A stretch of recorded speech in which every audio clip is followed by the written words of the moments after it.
El domingo 4 de febrero, El Salvador va a las urnas con Nayib Bukele, el actual presidente, como único y gran favorito. Nayib, amigo, el pueblo está contigo. El mandatario de 42 años, en uso de licencia para dedicarse de lleno a la campaña, fue habilitado a un segundo mandato por un polémico fallo del máximo tribunal, elegido por un Congreso de mayoría oficialista, a pesar de que varios artículos de la Constitución salvadoreña prohíben los mandatos consecutivos. Este 4 de febrero debemos proteger los logros en seguridad. En este momento, Nuevas Ideas tiene la mayoría calificada, pero con tan solo un diputado menos, perderíamos esa mayoría y pondríamos en riesgo la guerra contra las pandillas. Porque no se podría aprobar el régimen de excepción, ni elegir magistrados de la Corte Suprema de Justicia, ni al fiscal general, ni profundizar la reforma judicial, ni aprobar todas las herramientas que nos están ayudando para ganar esta guerra.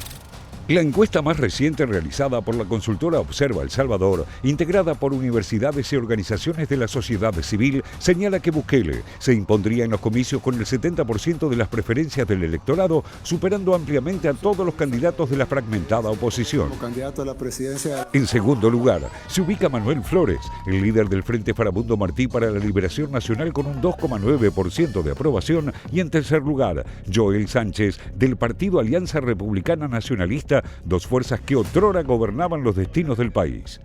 ¿Por qué asumí el reto? Porque el país necesita un giro en tema económico, convivencia, paz social, transparencia.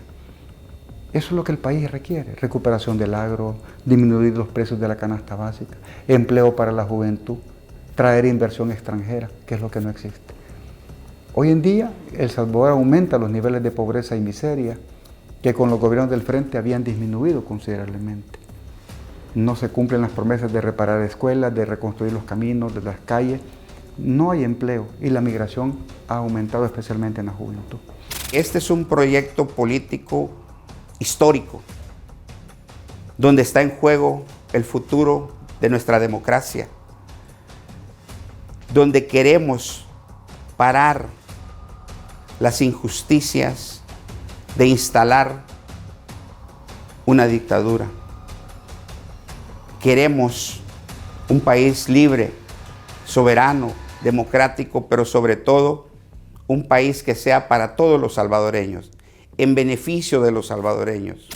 Otros tres candidatos en conjunto apenas alcanzan el 3% de los apoyos.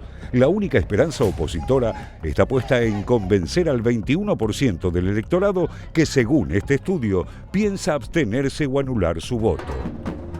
Los sondeos también anticipan que Nuevas Ideas, el partido del presidente, también se alzará con 57 de las 60 bancas en juego en el Parlamento, un panorama que le depara a Bukele el control total de la Asamblea Legislativa sin ningún contrapeso opositor.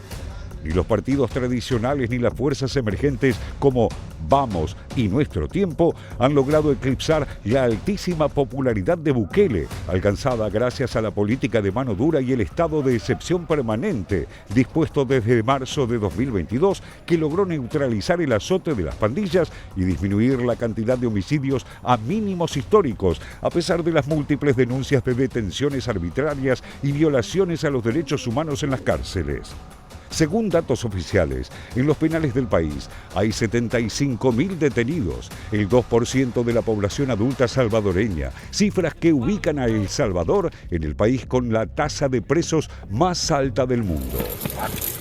Convertido en adalid de las políticas de mano dura de la derecha latinoamericana, gracias a sus éxitos en seguridad, Bukele logró un crecimiento importante en materia de turismo, convirtiéndose en sede de grandes eventos internacionales. Hace pocos días, la visita de Lionel Messi y el Inter Miami para un amistoso con la selección local desató una verdadera locura en el país centroamericano.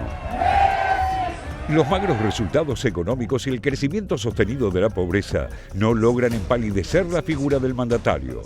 Tampoco su intento de establecer el Bitcoin como moneda de curso legal, medida que, si bien Bukele sigue promoviendo, no logra cuajar en las preferencias de la población y el empresariado, que sigue eligiendo el dólar para sus transacciones. Otra iniciativa polémica es la reforma al sistema de pensiones que, según sus detractores, le permitieron al joven mandatario utilizar los fondos de pensiones para cancelar deuda pública.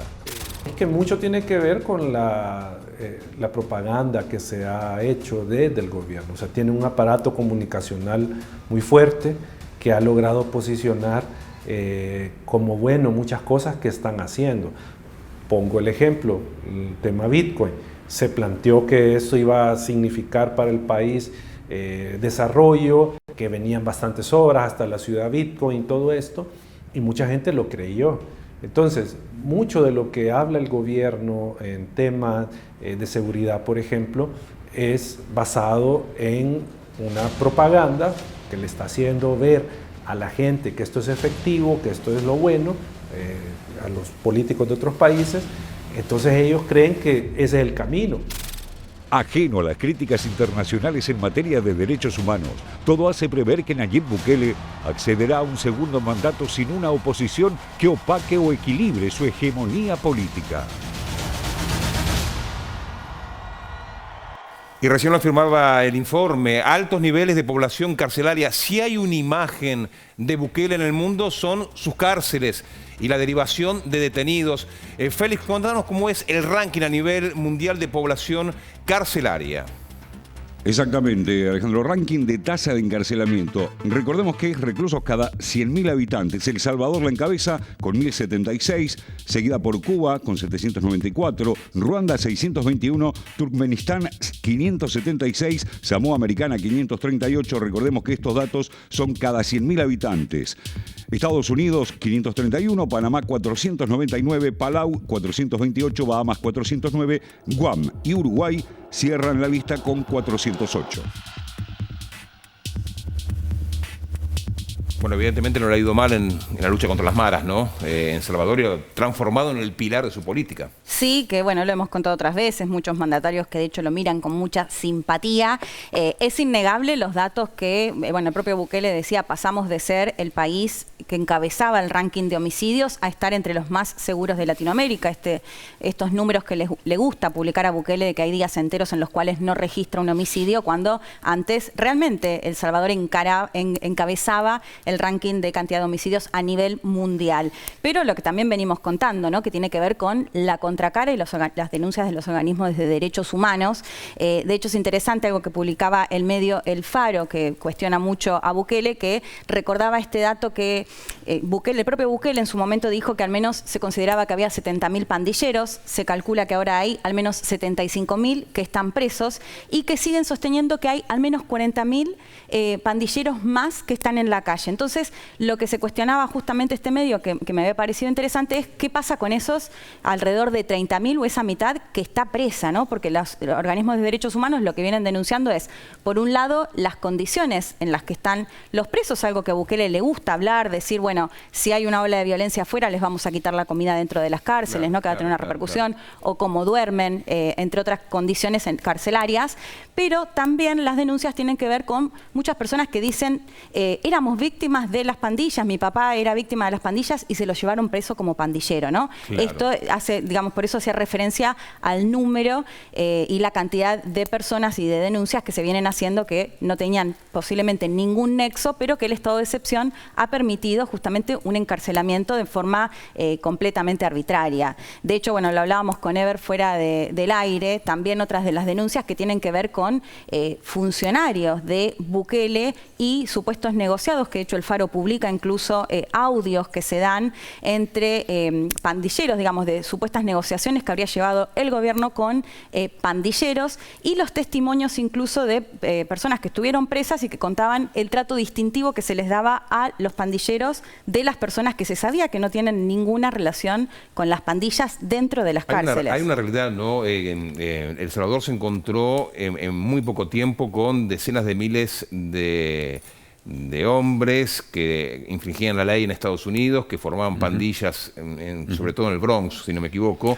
Sí, sobre todo en la costa, no, más bien en la costa oeste, en Los Ángeles, ¿no? Es bueno recordar el origen de las maras que justamente... fueron extraditadas todos juntos. Exactamente. Estados Unidos se encontró con esa población complicada, ¿no? Exactamente, ¿no? Eso es en cierta medida como se explica este fenómeno de las maras en el caso salvadoreño, justamente esta población que en el marco de una guerra civil, una situación muy conflictiva, decenas de miles de jóvenes que se exilian en los Estados Unidos, que en buena parte pasan a formar parte de pandillas locales que constituyen las pandillas, al ser excluidos de las pandillas locales, digamos, constituyen las suyas propias, identificadas también con su origen nacional, y que en los años 90, ante la intensificación de la conflictividad y el delito, son expulsados hacia El Salvador. Salvadoreños, hondureños, sí, claro. Sí, la misma situación de otros países centroamericanos. ¿No? Exactamente. Y esto, bueno, hace explotar ese fenómeno de las maras en El Salvador, que recordemos, yo sumaría un punto a lo que venía de señalar Leticia, que pone también ciertos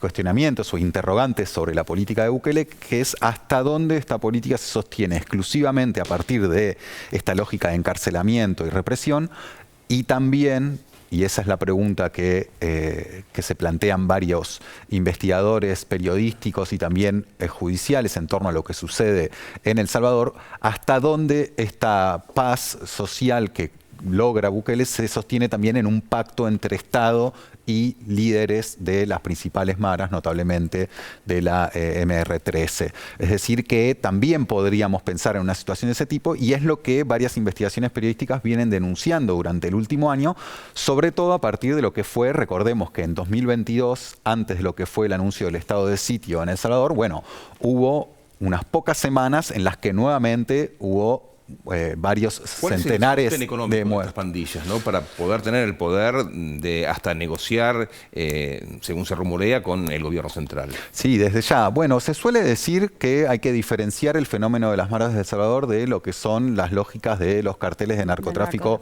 como los que podemos encontrar en México, Colombia, Ecuador o propio Brasil, digamos, con una organización transnacional y mucho dinero que fluye a partir del tráfico de cocaína y otro tipo de estupefacientes. En parte es cierto, es verdad que las maras se sostienen mucho en torno a negocios de administración de los territorios, digamos, desde la administración de la seguridad hasta de hecho, los peajes por el ejercicio de determinado comercio. Hay una similitud con las milicias en Brasil, ¿no? Otro origen totalmente, fuerzas de seguridad, sobre todo en Brasil, pero un poco eso, ¿no? La toma de territorios, el pedido de que se les pague impuestos. De hecho, bueno, justamente muchos de los que apoyan ahora, que dicen no existen las pandillas, es, bueno, yo ahora puedo abrir mi local y no tengo que pagarles un porcentaje, ¿no?